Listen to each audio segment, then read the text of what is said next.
Hi folks, I'm here at Hyannisport. This is part of my 2025 JFK assassination tour of truth. I just covered did a video at the iconic house of what they call the Kennedy compound. And I'm over here standing in front of the home of Sergeant Shriver and Eunice Kennedy Shriver. Now, you don't know, Eunice was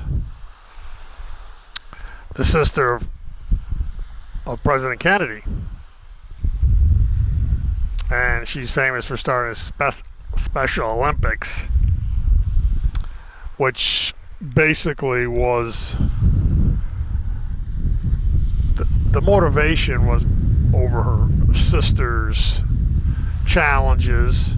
Her sister was Rosemary. I don't need to get into that, but you can Google a lot of that stuff. A lot of history written about them, her. It's a big part of Kennedy's history.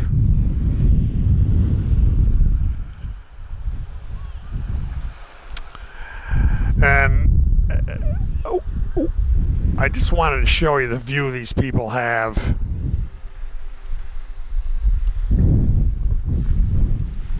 Just wanted to pan this camera.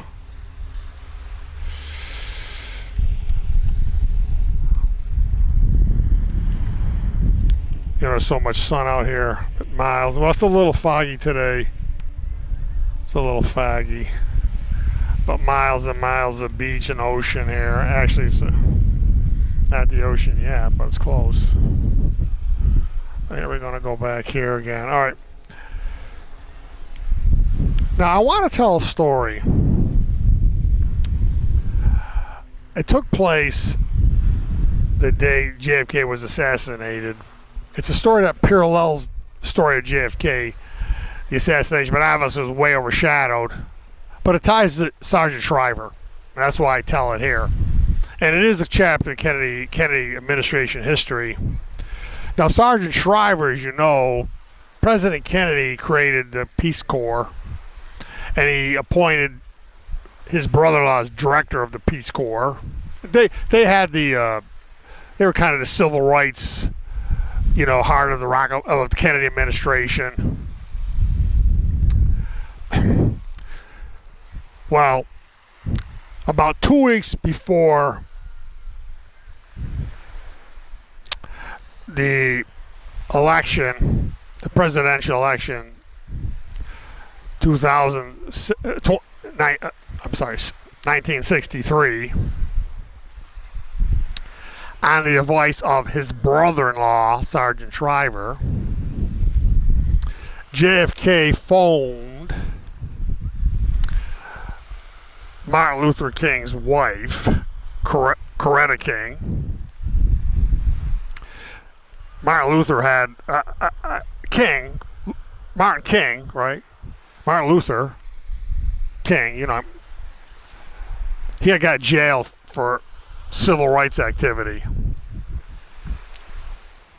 And he, on the advice of Sergeant Shriver's brother-in-law, he called Coretta. It's only a 90-second call, but it's been called a phone call that changed America. And he offered her his help if she needed it. And it wasn't really more specific than that, or it was just 90 seconds. Basically, he offered her a helping hand. And she long remembered his Massachusetts accent. Well, Robert Kennedy didn't know about it until after. And Bobby went ballistic, thinking that would blow the election. There was a lot of racism in the country. Actually, it was a few years before 1954-55, following the Brown versus Board of Education, that the Southern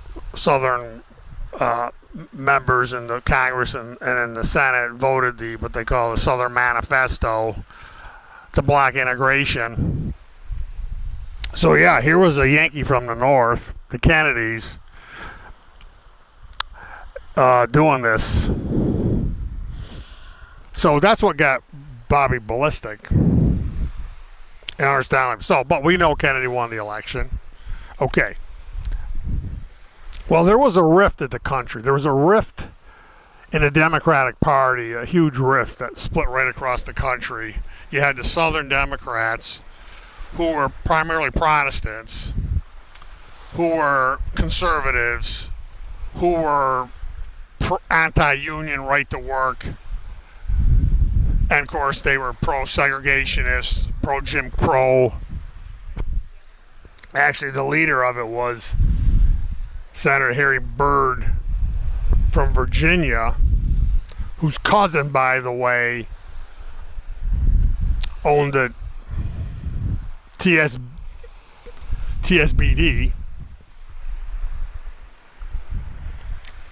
TSBD, the Texas School Book Depository. But by the way, the alleged sniper's nest. But that said, I don't want to get into all the motives behind killing JFK right here. Just read my book. I wanted to tell you the bigger, broader background history here. Well, the Northern Democrats, the Kennedy camp, were pro-union, pro-right to strike, anti-big business, anti-Rockefeller Democrats, and majority Catholic. So there was this rift. Well, the rift had widened probably because of that phone call, in my opinion. But there was a rift that remained between Governor John Connally, who was old school Democrat, South Democrat, and Senator Ralph Yarborough, who was progressive, who represented more the city of Austin and things like that. There was a rift there. And Kennedy, one of his missions when he went to Dallas was to heal that rift between Connally and Yarborough. And the day Kennedy died, his last order he gave to the Secret Service, last order he gave, period, as far as we know, was to his head of a Secret Service detail, and he told me, he says, I want Johnson to ride in the president's car, and I want Connally to ride with Ralph Yarborough. Well, here's the thing. That order never got carried out. Johnson was already at Love Field. The cars were all lined up. I'm sure Johnson countermanded that order because he was ruthless. And, you know, when Kennedy goes to step in his car, here's the governor of Texas. Well, he's not going to throw the governor of Texas out of his car. I'm sure he was preparing words to have well, he would have known it came from Johnson. So I'm sure he was preparing words for Johnson. And Yarborough Yarborough was supposed to sit with, where's Yarborough going to ride? He's got to ride with Johnson. Well, as the story goes, Yarborough did not want to ride with Johnson. He hated Johnson.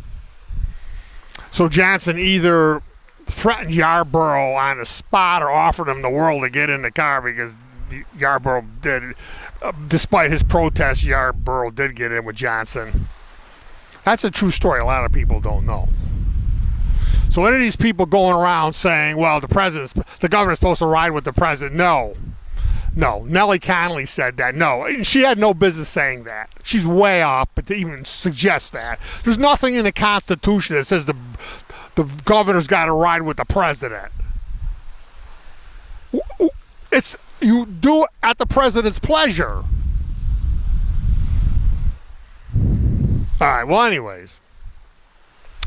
Well, I mean, I like telling that story, and I'm just going to briefly to show you the Protestant Tower. I always like to get this in my camera.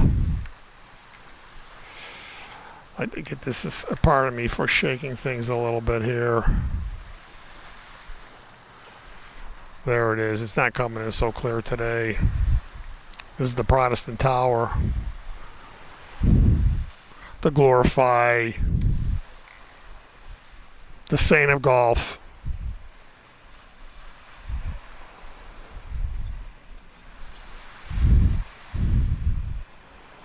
St. Andrews, the Protestant saint of golf. I call it the Protestant Tower.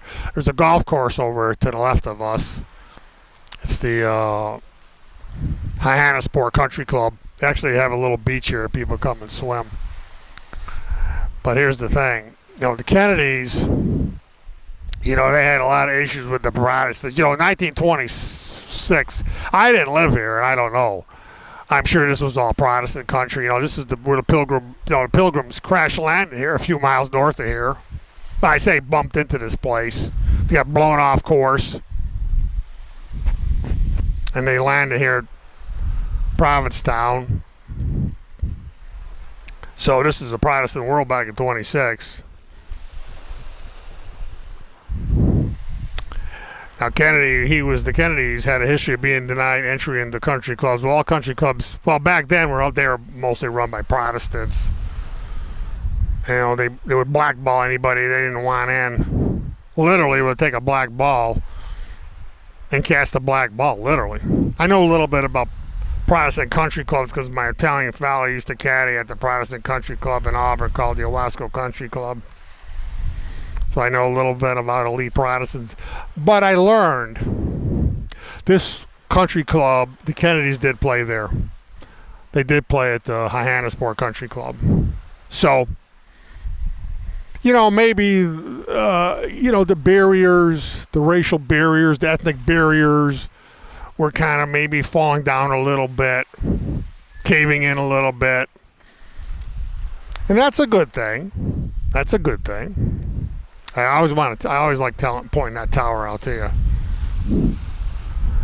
All right, I think this is going to conclude my time on the ocean front here. And I hope you learned something from my narrative.